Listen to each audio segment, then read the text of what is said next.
Democracy Now!, democracynow.org, The War and Peace Report. We're broadcasting over 900 stations on Pacifica and NPR and college and community stations, public access TV and PBS TV stations, and both TV satellite networks, Dish Network Channel 9415 Free Speech TV, 9410 Link TV, and on DirecTV, Channel 375 and 348. And we're video and audio podcasting at democracynow.org. Our headlines also available in Spanish for any radio station to take, as over 250 are.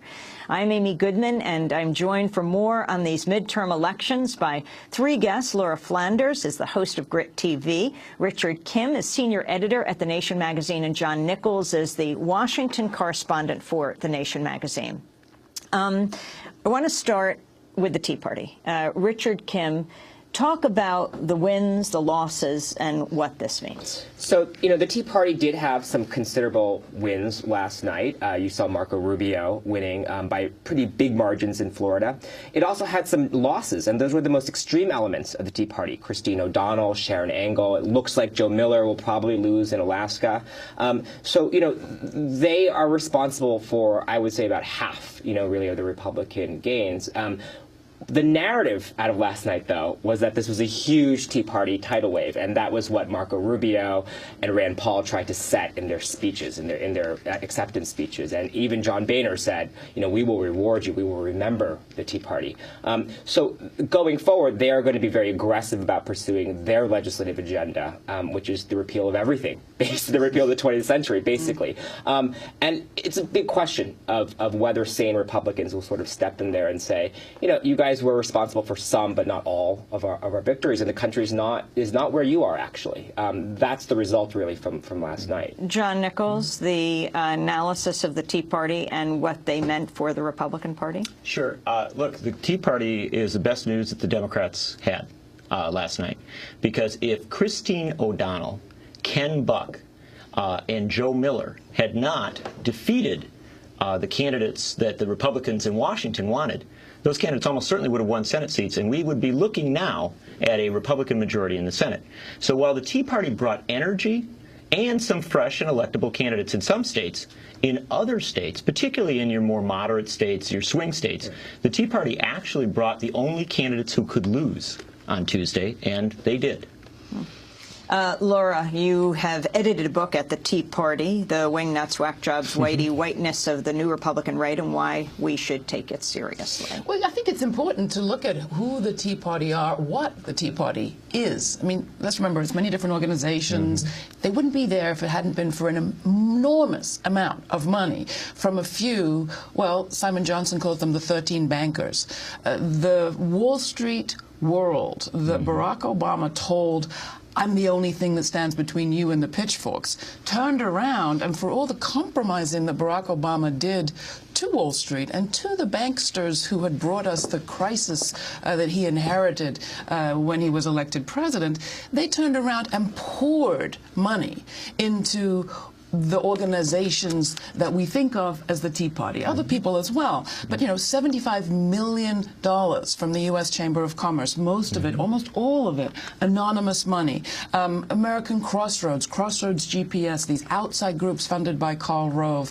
Fred Malek, the old Jew counter from the Nixon era, the guy who went and counted how many Jews were in the Bureau of Labor Statistics. His organization, another $6 million. So while the story in many parts of the media is of this people power up from below movement that has shocked the Republican Party and the country, I think the reality is much more that they were in many ways a front for a profit movement in a period where we have more concentrated wealth than ever before. In 80 years, we've never seen anything like this, and that money went directly into reversing the gains of any kind of Obama, we the people kind of movement from 2008. And they started right away, and I think this wasn't the beginning of something.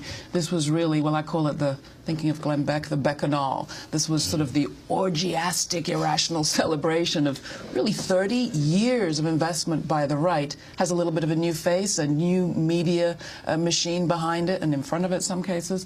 But it is a culmination of something. My optimistic self says, okay, well, after a culmination of something, doesn't there have to be a reverse back in another direction or a movement forward in a new place. And I think we also have to talk about where that money goes. $4 billion unprecedented for midterm elections, though it wasn't unprecedented for the presidential election a few years ago. Well, it actually is unprecedented. Let's be clear. This election will cost the better part of $1 billion more than the presidential election. And there's substantial evidence that this is going to be the most expensive election in American history. It could well get well above $4 billion. And the important thing to understand is that that money didn't just play in the races that we all talk about. It didn't just play in Senate races and some congressional races. Karl Rove in the final days put $1 million into California to beat an attorney general candidate who he thought was attractive as a future contender. And when you've got, I mean, one of the frustrations in all of our worlds, I think, is the lack of media interest in this money story, this campaign cash story. You had independent media covering it, but you know, Rand Paul, for him to get up and say he's the people's candidate against the bankers, against the elite, he had $180,000 of Wall Street money, according to the Center for Responsive The most covered person in this election cycle was Christine O'Donnell, actually. Yeah. By far. She had the most news hits, she had the most mentions on blogs. So, you know, there you have a sense of what the media was actually focused on, a candidate who was going to go down by 10 percentage points. But on the money end, you know, this is just like the opening act of 2012. In fact, they have said it. Exactly. They have said it. They had a meeting 2 weeks ago where they brought together all of these former Republican consultants. Everybody who's running one of these giant new independent PACs or groupings. They brought them together and they said, okay, we've won already. We've won 2010. Do we want to continue? And Karl Rove and these others announced, yes, these are not going to be what we initially thought, a one-year project to tempt down Obama. They're going into 2012, and they will go in with dramatically more money than they spent this year. It is interesting. I mean, for the At the Tea Party book, which is available exclusively from OR Books, people, you have to go to orbooks.com. We're not dealing with bookstores and Amazon and all the rest. Oh, we like some.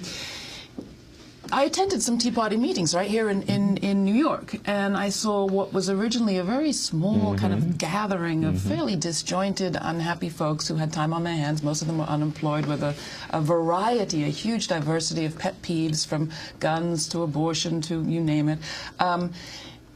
In about July of this summer, suddenly there were tens of thousands of dollars that they could get from Americans for Prosperity, the David Koch and the Koch brother funded organization, so that what had been, you know, essentially 20 people meeting in a room to try to back a candidate who would go against go against Chuck Schumer at that point for Senate in New York, it became much more than that, with a very vibrant email operation and a real sense of relationship to other Tea Party groups around the country. And that was thanks to $20,000 pushed in. You saw the opposite with the Tea Party Patriots, which is the most grassroots. Yeah, the Tea Party groups. The real ones. The Washington Post went to try and find the thousands of Tea Party Patriots groups, and they could only find 600, many of whom which were like two guys in a living room, right? So that was not Koch brothers funded and grassroots, and it actually shriveled over the past few months. Let's understand something else too. Americans for Prosperity. This is, you know, what you're talking about is New York. They came into New York late because, frankly, you had places to go. The opportunities appeared, but the places where they wanted to win, they were in a year ago. They were in April and May of 2009. And the fascinating thing was, I went to some of the first Tea Party rallies, and I go to rallies a lot, usually our side. And, you know, you got somebody yelling as loud as they can to be heard. At the Tea Party rallies, they had big screen TVs. They had, you know, cameramen on the stage, you know, so they could shoot the speakers from different angles.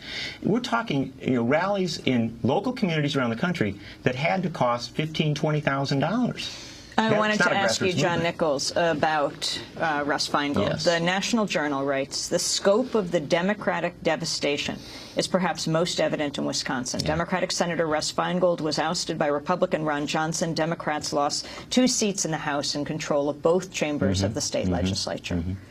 Yeah, it was a devastating result. And you know, look, we can sum it up a lot of ways. First off, we ought to explain that we've lost the one senator who voted against the Patriot Act, the one senator who voted against every free trade deal. No Republican voted against the Patriot Act in the Senate.